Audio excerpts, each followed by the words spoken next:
ನಮಸ್ತೆ. ವನಜಾ ಮಲ್ನಾಡ್ ಬಂದಾಯಿತು. ಹೊಸ ವಿಡಿಯೋ ತಂದಾಯಿತು. ಬನ್ನಿ ಇವತ್ತು ಆಸೆ ಸೀರಿಯಲ್ಲು ಹೇಗೆ ಮೂವ್ ಆಗುತ್ತೆ, ಏನು ಸ್ಟೋರಿ ನೋಡೋಣ. ಅದಕ್ಕಿಂತ ಮುಂಚೆ ನನ್ನ ವಿಡಿಯೋಕ್ಕೆ ಸಬ್ಸ್ಕ್ರೈಬ್ ಮಾಡಿಲ್ಲ ಅಂದರೆ ಸಬ್ಸ್ಕ್ರೈಬ್ ಮಾಡ್ಕೊಳ್ಳಿ, ಹಾಗೆ ಒಂದು ಲೈಕ್ ಕೊಡಿ. ಮನೋಜಿಗೆ ಇವತ್ತು ಕೆಟ್ಟ ಕನಸು ಬೀಳ್ತಾ ಇದೆ. ಅಂದರೆ ತಾರನ್ನು ನೀರಿಗೆ ತಳ್ಳಿದ್ದು ಇವಳೇ ತಾರ ಆಗಿದ್ದಾಳೆ ಅನ್ನೋದು, ನಿಜವಾಗ್ಲೂ ಇವಳೇ ತಾರ ಅಂತ ಅನ್ನೋದು, ಅವಳು ನೋಡೋ ರೀತಿ ನೋಡಿದ್ರೆ ಭಯ ಆಗುತ್ತೆ ಅನ್ನೋದು. ಆಮೇಲೆ ಅವಳು ಬಂದು ಇವನು ಮೆಟ್ರೆಚ್ಚದಂಗೆ ಅಂದರೆ ಕುತ್ತಿಗೆ ಹಿಚ್ಕದಂಗೆ ಮಾಡೋದು, ಇದೆಲ್ಲ ಕನಸು ಕಾಣ್ತಾನೆ. ಕನಸು ಕಂಡು ಗಾಬರಿಯಾಗಿ ಎದ್ದು ಕೂತ್ಕೊಂಡು ಸುತ್ತೆಲ್ಲ ನೋಡ್ತಾನೆ. ನೀನು ಅವತ್ತು ನಾನು ನೀರಿಗೆ ತಳ್ಳಿದ್ರೂ ಕೂಡ ತಿರುಗೂ ನೋಡಲಿಲ್ಲ, ಸತ್ತಿದಾಳ ಅಥವಾ ಬದುಕಿದಾಳ ಅಂತ ಕಾಪಾಡ್ಬೋದಿತ್ತು, ನನ್ನನ್ನು ಕಾಪಾಡಲಿಲ್ಲ ನೀನು ಎಂಥ ಅಣ್ಣನೋ ಅಂತೇಳ್ಬಿಟ್ಟು ಅವಳನ್ನು ಕುತ್ತಿಗೆ ಹಿಡ್ಕೊಳಕ್ಕೆ ಹೋಗ್ತಾಳೆ. ಆ ಥರ ಕನಸು ಕಾಣ್ತಾನೆ ಇವನು. ಕುತ್ತಿಗೆ ಹಿಡ್ಕೊಂಡು ನಿನ್ನ ಸಾಯಿಸ್ಬಿಡ್ತೀನಿ ಅಂತ ಹೋಗ್ತಾಳಲ್ವ ಅಂಥ ಕನಸು ಕಾಣ್ತಾನೆ. ಅದಕ್ಕೆ ಗಾಬರಿಯಾಗಿ ಎದ್ದು ಕೂತ್ಕೊಂಡು ಅಯ್ಯೋ ದೇವರೇ ಹಿಂಗಾಯ್ತಲ್ಲಪ್ಪ ಅಂತೇಳ್ಬಿಟ್ಟು ಎಲ್ಲ ಕಡೆ ನೋಡ್ತಾನೆ ಗಾಬರಿ. ಈ ಹುಡುಗಿ ಸಾಮಾನ್ಯದಳಲ್ಲಪ್ಪ, ಇವಳು ಏನೋ ಇರ್ಬೋದು, ಇವಳು ಅವಳಾಗಕ್ಕೆ ಸಾಧ್ಯ ಇಲ್ಲ, ಆ ಹುಡುಗಿ ಬದುಕಿಲ್ಲ, ಹೀಗೆಲ್ಲ ಯೋಚನೆ ಮಾಡ್ತಾಯಿರ್ತಾನೆ. ಇವನಿಗೆ ಕನಿಕರ ಅನ್ನೋದೇ ಇಲ್ಲ. ಸ್ವಂತ ತಂಗಿ ಅಂದರೂ ಗೊತ್ತಿಲ್ಲ, ತಮ್ಮ ಅಂದರೂ ಗೊತ್ತಿಲ್ಲ, ತಾಯಿ ಅಂದರೂ ಗೊತ್ತಿಲ್ಲ, ಅಪ್ಪ ಅಂದರೂ ಗೊತ್ತಿಲ್ಲ. ಸುಮ್ಮನೆ ಮೇಲ್ತಾರೆ ನಾಟಕ ಆಡ್ತಿರ್ತಾನೆ. ಇದನ್ನೇ ಶಾಂತಿ ನನ್ನ ಮಗ ಅಂತ ಬಡ್ಕೊಂತಾಳೆ ಯಾವಾಗ ನೋಡಿದ್ರೂ. ಅವಳಿಗೆ ಬೆಟ್ಟದಷ್ಟು ಆಸೆ. ಮನೋಜ ಅಂದ್ಬಿಟ್ರೆ ಪ್ರಾಣ ಬಿಡ್ತಾಳೆ, ಅದು ಏನೋ ಗೊತ್ತಿಲ್ಲ. ಅವನು ಒಂದೊಂದ್ಸಲಿ ಏನಾರ ಹೇಳಿದ್ರೆ ಅವಳು ಪ್ರಾಣ ತಕ್ಕಬೇಕು ಆ ಥರ ಹೇಳ್ತಾನೆ. ಆದರೂ ಕೂಡ ಇವಳು ಏನೂ ಇದು ಮಾಡಲ್ಲ, ಆ ಥರ ಹೇಳ್ತಾಳೆ. ಎದ್ದು ಕೂತ್ಕೊಂಡು ಬೆವರೆಲ್ಲ ಬರುತ್ತೆ. ಆಮೇಲೆ ಅಯ್ಯೋ ದೇವರೇ, ಈ ಥರ ಕನಸು ಕಂಡುಬಿಟ್ನಲ್ಲ ನಾನು, ಈ ಹುಡುಗಿ ಯಾರಪ್ಪ ಇಷ್ಟು ಭಯಂಕರ, ಹಾಗೆ ಹೀಗೆ ಅಂದ್ಕೊಂಡು ಆಮೇಲೆ ಸರಿ ಹೋಗ್ತಾನೆ. ಮೀನಾ ತವ್ರ ಮನೆಗೆ ಹೊರಟೋಗಿದ್ದಾಳೆ ಬ್ಯಾಗ್ ತಗೊಂಡು. ತವ್ರ ಮನೆಗೆ ಹೋಗಿದ್ದಾಳೆ. ಸೂರ್ಯಂಗೆ ಗೊತ್ತಿಲ್ಲ, ಎಲ್ಲ ತಿಂಡಿ ಕೂತಿರ್ತಾರೆ. ಸೂರ್ಯ ಬರ್ತಾನೆ ಮನೆಗೆ. ಈಗ ಮೀನಾ ಅಪ್ಪನ ಮನೆಗೆ ಹೊರಟೋಗಿದ್ದಾಳೆ. ಅಪ್ಪನ ಮನೆಗೆ ಹೋಗಿ ಅವ್ರ ಅಮ್ಮ ಏನೋ ಬಟ್ಟೆ ತೊಳಿತಿರ್ತಾಳೆ, ಮಗ ಮಂಜ ಅಲ್ಲಿ ಕೂತಿರ್ತಾನೆ. ಆಮೇಲೆ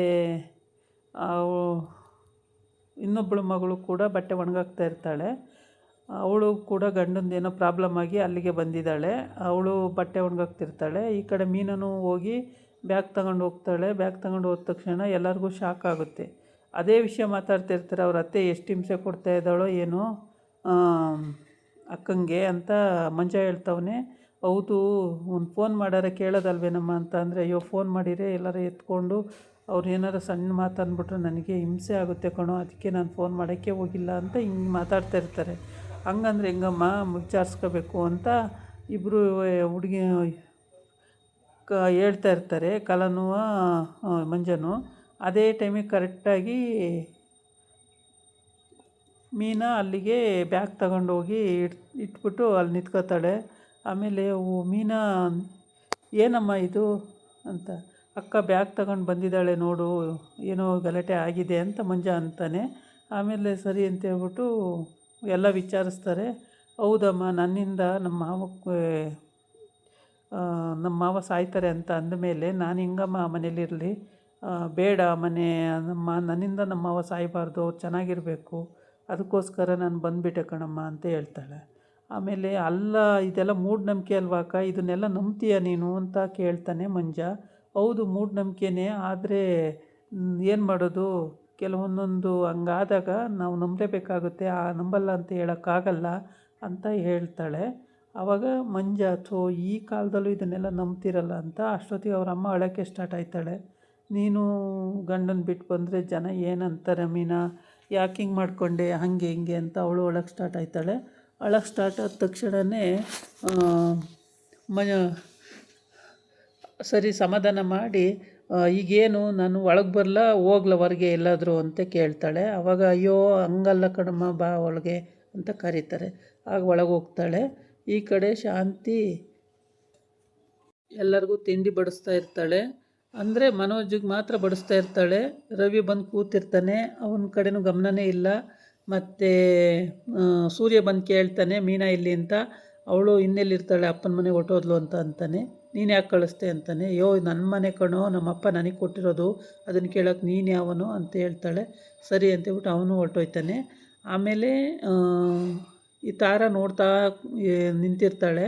ಅಯ್ಯೋ ನೀನು ಬಾರಮ್ಮ ತಿನ್ನು, ನಿನ್ನ ಮರ್ತೇ ಹೋಗ್ಬಿಟ್ಟಿದ್ದೀನಿ ನೋಡು, ನೀನು ಇದೆಯಾ ಅನ್ನೋದೇ ಮರ್ತೋಗ್ಬಿಟ್ಟಿದೆ ನನಗೆ, ಬಾ ತಿನ್ನು ನೀನು ಅಂತಾಳೆ. ರವಿ ತಿನ್ನೋಕ್ಕೆ ಕೂತಿದ್ದಾನೆ, ಎದ್ದೋಗ್ತಾನೆ, ಸೂರ್ಯನು ಅದಕ್ಕೇನು ಬರಲಿ ಅಂತೇಳ್ಬಿಟ್ಟು. ಸೂರ್ಯ ಏನೇ ಹೇಳಿದ್ರೂ ಶಾಂತಿ ತಲೆಗೆ ತಗೊಳ್ಳೋದೇ ಇಲ್ಲ, ಅವಳದೇ ಅವಳಿಗಾಗಿರುತ್ತೆ.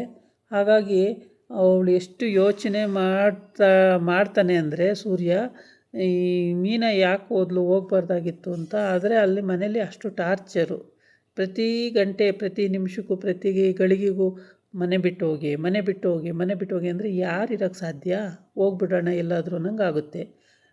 ಇದೇ ವಿಷಯ ಮಾತಾಡ್ತಿದ್ದಾಗ ಅವನೊಂಚೂರು ಮನೋಜ ಕೆಮ್ಮಿದ ತಕ್ಷಣ, ಅಯ್ಯೋ ಕಂದ ಕೆಮ್ತಾ ಇದೆಯಾ, ಇರು ನೀರು ಕೊಡ್ತೀನಿ ಅಂತೇಳ್ಬಿಟ್ಟು ಶಾಂತಿನೇ ಎಲ್ಲ ತಂದು ಕೊಡ್ತಾಳೆ.